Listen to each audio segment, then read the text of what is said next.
선생님의 국부릉실 6강입니다. 자, 오늘은 고조선에 대해서 알아보도록 하겠습니다. 자, 지금부터 강의 시작하겠습니다.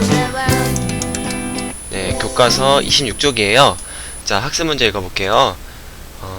고조선의 법과 유물을 통하여 고조선 사회의 특징과 사람들의 생활 모습을 알아보자. 자, 오늘 학습 문제를 보니까 고조선의 법이 나오네요. 법은 선생님이 국가를 세우는데 가장 중요한 기본이 된다 그랬죠. 그 다음에 유물을 통해서 자, 고조선 사회의 특징, 어떤 특징이 있었나, 그 다음에 사람들의 생활 모습을 알아봅시다. 자, 오늘은 여기 교과서 학습 내용에 더해서 자, 뒤에 고조선이 이제 어떻게 더 발전되고 망했는지를 거기까지, 오늘 고조선 끝까지 한번 볼 거예요. 그래서 시간이 조금 걸릴 수 있는데, 그래서 선생님이 조금 빨리빨리 한번 해보도록 하겠습니다. 자, 먼저 중요한 부분, 자, 유물부터 한번 볼게요. 여기 유물을 보면요, 이건 청동기예요. 이 모습을 봤더니 여기는 지금 토기에 수확물을 담는 모습이래요. 여기 보면 토기가 보이죠. 네, 자, 그 다음에 여기는 따비라는 도구로 땅을 가는 모습이래요. 지금 이게 지금 이렇게 기다란 게 따비입니다. 이렇게 지금 땅을 갈고 있는 모습이고, 자, 또 내려가 보면요, 자, 그 다음에 괭이질하는 모습이래요. 자, 이 모습들은 다 어떤 모습들일까요? 네, 그렇죠. 농사를 하는 모습입니다. 그래서 청동기 때는 자, 신석기 시대하고 달리 어떤 농사를 시작했냐면 벼농사를 시작했습니다. 그래서 벼농사가 중심이 돼서 농사 문화가 이렇게 발전되었고요. 이에 따라서 또 사람들 생활 모습이 어떻게 달라지는지 지금부터 보도록 하겠습니다. 자, 생활 도구도 이전과 달라져서 고조선 사람들은 다시 확대해 볼게요. 잘못 눌렀네요. 고조선 사람들은 곡식이나 음식을 다양한 민무늬 토기에 담았다. 또 민무늬 토기 나오죠. 지난 시간에 한번 설명했습니다. 민무늬 토기는 이제 가마에서 구워가지고 더 단단하다 그랬어요. 이제 여기서는 다시 말하면 식이죠. 식, 먹는 거 식이라고 써볼게요. 자, 그 다음에 여기 두 번째 문단에 옷은 뭘까요? 그렇죠, 의죠. 옷 입는 거 의. 그 다음에 여기 집, 주죠. 그래서 의식주가 아니라 의식주 순서가 아니라 식의주 순서로 나와 있어요. 그래서 식은 지금 보니까 이제 곡식의 내용이 나왔고, 중요한 거는 뭐다? 벼농사다. 그렇죠? 그 다음에 다양한 음식도 만들었다. 뒤에 가서 더 설명하겠습니다. 옷은 300 동물털 비단으로 만들었다. 지금의 이제 모습을 이렇게 보이고, 신분이 높은 사람은 가죽 신을 신기도 했다. 신분이 높은 사람, 다시 말하면 계급사회라는 거죠. 계급이 나눠졌다는 거예요. 자, 집 보면은 기술이 더욱 발달하여 신석기 시대의 움집보다 땅 위로 올려 지은 움집에 살았다. 그래서 이걸 반움집이라고 합니다. 반움집에 대해서는 뒤에 가서 설명하겠습니다. 자, 그러면 자, 앞으로 한 장 넘겨서 고조선의 법에 대해서 더 알아보도록 하겠습니다.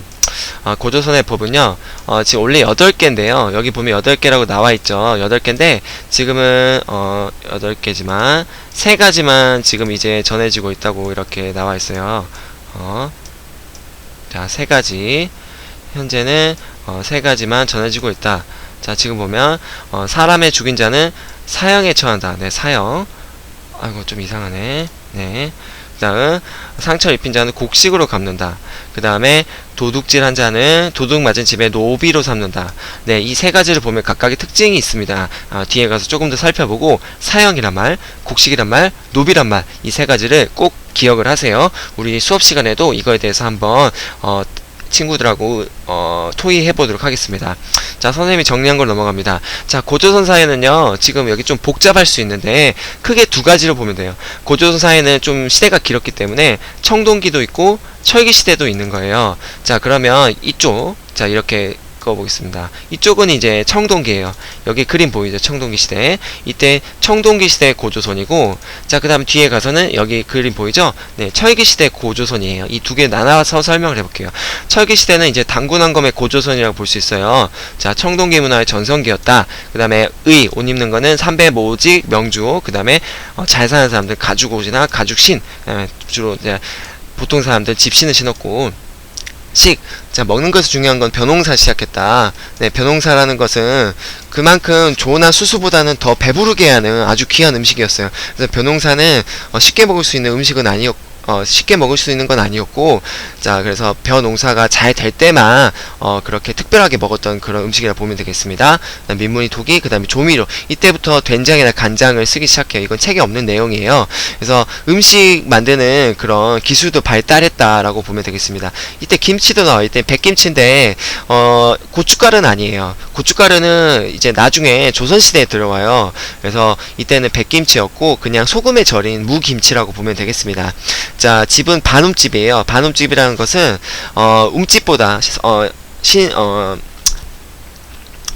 신석기 시대 움집보다는 땅을 덜 파요. 덜 파면은 춥겠죠. 선생님이 움집이 있는 이유는 왜 그러냐면 추위를 막기 위해서, 그 다음에 더울 때 더 시원하게 하기 위해서 그렇게 움집 땅을 판다 그랬는데, 이제 그 움집 만드는 게 귀찮으니까 이제 땅을 이제 어느 정도 조금만 팝니다. 조금만 판 다음에 추울 수 있죠. 추울 수 있으니까 이제 쪽구들, 다시 말하면 온돌을 설치해요. 이 쪽구들이라는 것은 한쪽만 설치된 온돌이에요. 이 난방시설도 갖추기 시작했다는 거. 근데 사람들이 굉장히 똑똑해지죠. 거의 지금 모습하고 많이 닮아 있습니다. 이때는 이제 국가가 생기고 사람들도 문화가 많이 발달해서 지금의 모습을 많이 띄고 있다고 보면 되겠어요. 그 다음에 방에는 이렇게 칸막이가 설치돼서 원룸이 아니라 이렇게 뭐 예를 들어서 안방, 그 다음에 뭐 동생방, 형방, 아니면 누나방, 엄마 아빠방, 이렇게 이런 식으로 해서 방이 나눠졌어요.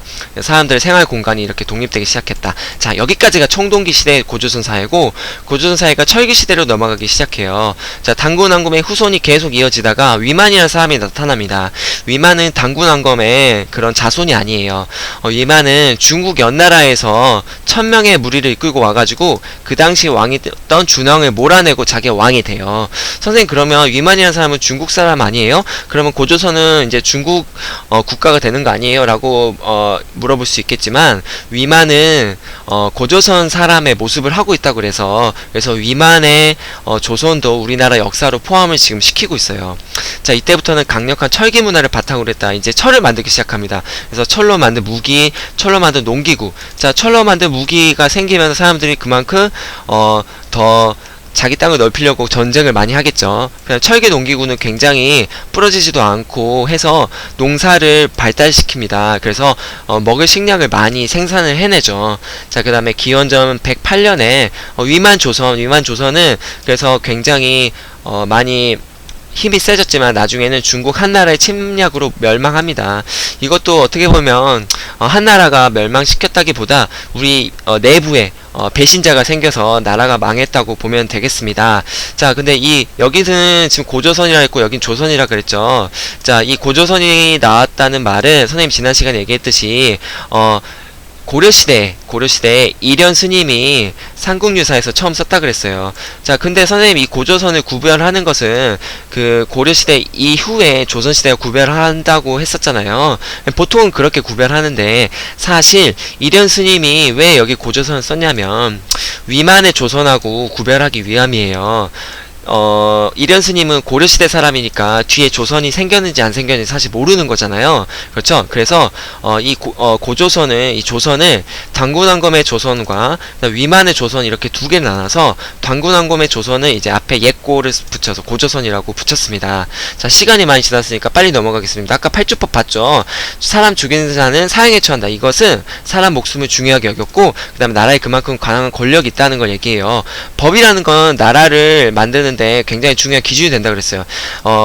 국가와 그 다음에 나라와 부족이 다른 예를 들어줄게요. 내가 만일에 어떤 사람이 옆에 이웃을 때렸어요. 그래서 너 나가 했는데 너 벌을 받아야 되는데 내가 왜 벌을 받아? 나 마음에 안 들어. 내 옆에 부족을 갈래. 이렇게 하면은 그거는 부족이지 국가가 아닌 거예요. 만일에 옆에 사람 때렸어요. 그래서 나라에서 너 잘못했으니까 너 벌에 처할게, 아니면은 사람을 죽였으면 너 사형에 처할게. 그럼 그 사람이 꼼짝없이 죽으면 그건 국가란 뜻이에요. 왜? 그만큼 강력한 법이 있다는 뜻이니까요.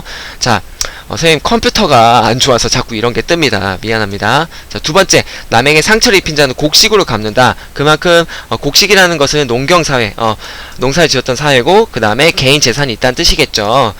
자기가 그만큼 재산을 갖고 있었다는 얘기예요. 많이 벌면 벌수록 그만큼 많이 가졌다. 그다음에 도둑질하는 자는 도둑 맞은 집에 노비로 삼는데, 노예, 다시 말하면 이것은 계급사회라는 뜻이죠. 그래서 신분제도가 있었다. 그래서 잘 사는 사람과 못 사는 사람, 지배하는 사람과 지배받는 사람이 있었다. 여기까지 고조선을 봤습니다. 자, 그래서 선사시대는 이제 거의 다 이제 끝났다고 보면 돼요. 그 뒤부터는 이제 우리 역사의 시대라고 할 수 있는 삼국시대에 대해서 배우도록 하겠습니다. 네, 너무 길었죠. 미안해요. 고생 많았어요.